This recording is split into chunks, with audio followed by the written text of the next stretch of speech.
जासूसी की दुनिया रहस्य और खतरे से भरी होती है। यहाँ इंडिया के रिसर्च एंड एनालिसिस विंग यानी रॉ के एजेंट्स रहते हैं। ये देश की एक्सटर्नल इंटेलिजेंस एजेंसी है। इनकी कहानियां सीक्रेट में छुपी हुई बहादुरी, बलिदान और चालाकी की कहानियां हैं। ये लोग परछाई में काम करते हैं। जिन लोगों की ये रक्षा करते हैं उन्हें इनके कामों के बारे में पता भी नहीं होता। ये वो मर्द और औरतें हैं जो भारत को सुरक्षित रखने के लिए अपनी जान जोखिम में डालते हैं। ये दुश्मन के इलाके में घुसते हैं, इंटेलिजेंस इकट्ठा करते हैं और देश की सुरक्षा के लिए खतरों को रोकते हैं। इनका काम अक्सर अकेला और खतरनाक होता है और इनके बलिदानों को अक्सर पहचान नहीं मिलती, लेकिन भारत की सुरक्षा में इनका योगदान बहुत बड़ा है। इनके खतरनाक मिशंस की कहानियों के जरिए हम रॉ एजेंट्स की बहादुरी और चतुराई के बारे में जानेंगे। ये रॉ की कहानियां हैं भारत के साइलेंट गार्डियंस। साल था 1961। भारत अभी भी 1962 के भारत चीन युद्ध के बाद के सदमे से उबर रहा था। उसे एक खास एक्सटर्नल इंटेलिजेंस एजेंसी की जरूरत महसूस हुई।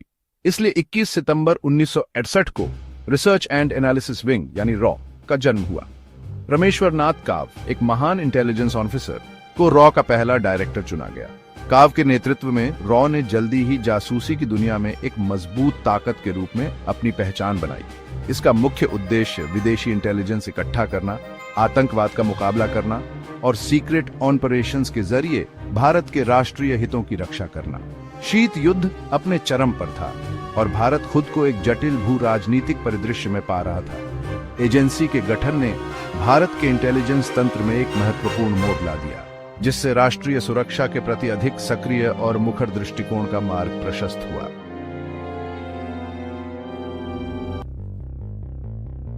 रॉ का इतिहास ऐसे साहसी ऑपरेशन से भरा है जिन्होंने इतिहास का रुख मोड़ दिया है। ये मिशन, जो अक्सर सीक्रेसी के पर्दे में होते हैं, रॉ एजेंट्स के साहस, चतुराई और अटूट प्रतिबद्धता को दिखाते हैं। 1970 के दशक में ऑपरेशन कहूटा, एक साहसी मिशन, पाकिस्तान के गुप्त परमाणु हथियार कार्यक्रम पर केंद्रित था। Raw agents Kahuta research laboratories में सफलतापूर्वक घुसपैठ कर पाकिस्तान की परमाणु क्षमताओं के बारे में महत्वपूर्ण जानकारी हासिल कर ली। इस ऑपरेशन ने भारत को पाकिस्तान की परमाणु महत्वाकांक्षाओं के बारे में महत्वपूर्ण जानकारी दी, जिससे वह इस क्षेत्र में रणनीतिक संतुलन बनाए रखने के लिए जवाबी उपाय तैयार कर सका।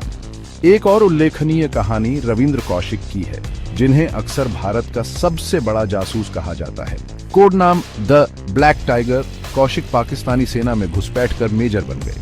ये ऑपरेशंस रॉ की खतरनाक दुनिया की एक झलक पेश करते हैं। जहां एजेंट परछाई में काम करते हैं, उनके काम अक्सर देशों के भाग्य का फैसला करते हैं। रॉ मुख्यालय के बंद दरवाजों के पीछे एक गुप्त दुनिया है जिसे शायद ही कभी उजागर किया जाता है। उसके एजेंट्स द्वारा किए गए विशाल निजी बलिदान, देशभक्ति और कर्तव्य की अटूट भावना से प्रेरित ये लोग सीक्रेसी में छुपा जीवन जीते हैं। रॉ एजेंट्स के लिए गुमनामी केवल एक पेशेवर आवश्यकता नहीं है, ये जीवन जीने का एक तरीका है।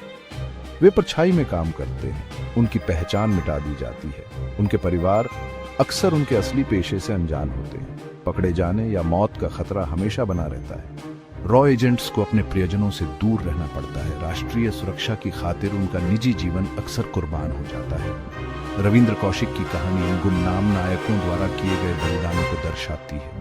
उनकी अमूल्य सेवा के बावजूद उनकी मृत्यु एक पाकिस्तानी जेल में हुई। उनकी असली पहचान कई वर्षों तक दुनिया के सामने नहीं आई। जासूसी की दुनिया कोई निरपेक्ष नहीं है। ये नैतिक अस्पष्टता की दुनिया है, जहां सही और गलत के बीच की रेखाएं अक्सर धुंधली होती हैं। रॉ किसी भी अन्य खुफिया एजेंसी की तरह विवादों का सामना कर चुकी है। उसके कामों पर कभी कभी सवाल उठाए जाते हैं। उसके उद्देश्यों की जांच की जाती है। हत्या के प्रयासों, जासूसी और अन्य देशों के आंतरिक मामलों में हस्तक्षेप के आरोप रॉ पर लगाए गए हैं। क्षेत्रीय संघर्षों में एजेंसी की भागीदारी, जैसे कि श्रीलंकाई गृह युद्ध और कश्मीरी उग्रवाद, की भी आलोचना हुई है। गुप्त अभियानों का उपयोग, जिसमें अक्सर धोखा, हेरफेर और यहां तक कि हिंसा भी शामिल होती है, नैतिक दुविधाएं पैदा करता है जिनका समाधान करना मुश्किल है।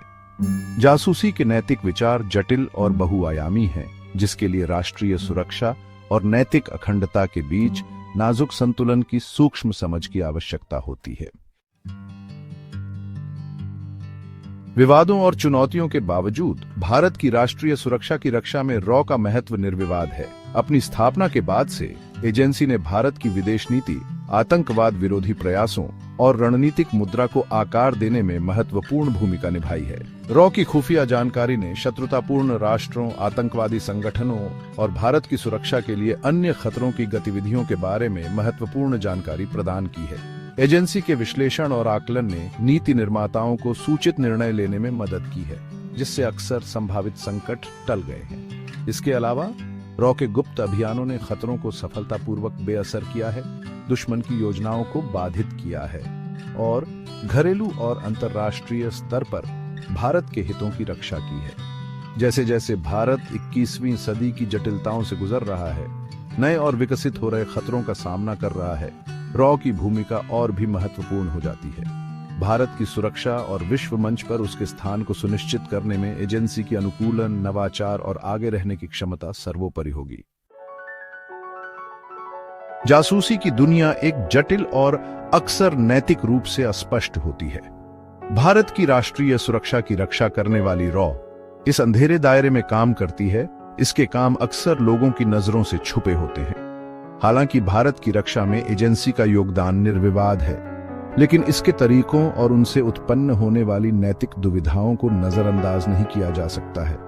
रॉ एजेंट्स की कहानियां, उनका साहस, उनके बलिदान और उनके सामने आने वाली चुनौतियां खुफिया जानकारी इकट्ठा करने की खतरनाक दुनिया की एक झलक पेश करती है।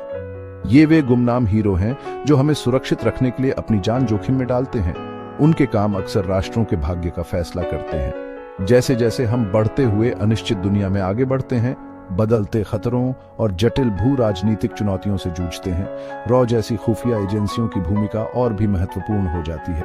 फिर भी जब हम इन एजेंसियों को हमारी रक्षा करने का अधिकार देते हैं, तो हमें उनके कामों की नैतिक सीमाओं के बारे में भी बातचीत करनी चाहिए। सवाल बना हुआ है, क्या हम एक राष्ट्र के रूप में अपने मूल्यों से समझौता किए बिना अपनी सुरक्षा सुनिश्चित कर सकते हैं? यह एक ऐसा सवाल है जिस पर हमें ध्यान देने, चिंतन करने और राष्ट्रीय सुरक्षा और नैतिक अखंडता के बीच सही संतुलन खोजने के लिए हमारी अटूट प्रतिबद्धता की आवश्यकता है।